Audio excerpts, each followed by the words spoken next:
আমি একজন মধ্যবিত্ত পরিবারের সন্তান রে ভাই। আমাদের অহংকার বলতে কিচ্ছু নাই। কি নিয়ে অহংকার করবো রে ভাই? না আছে বাবার টাকা, না আছে ক্ষমতা। কিছুদিন পরই হয়তো চলে যাব টাকার জন্য দূরপ্রবাসে, হয়ে যাব রেমিটেন্স যোদ্ধা। দামি বাইক আর নিজের খেয়াল খুশি মতো চলার অভ্যাস আমাদের না রে ভাই।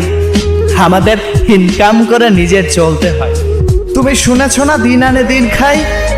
আমি তারই ছেলে রে ভাই। তাই অহংকার আমাদের জন্য নয়।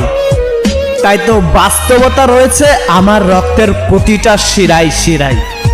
তুমি যখন দামি বাইক নিয়ে ঘোরো সারা বাংলায়, তখন আমরা ভোর 6টায় ঘুম থেকে উঠে কর্মে যাই টাকার প্যারায়।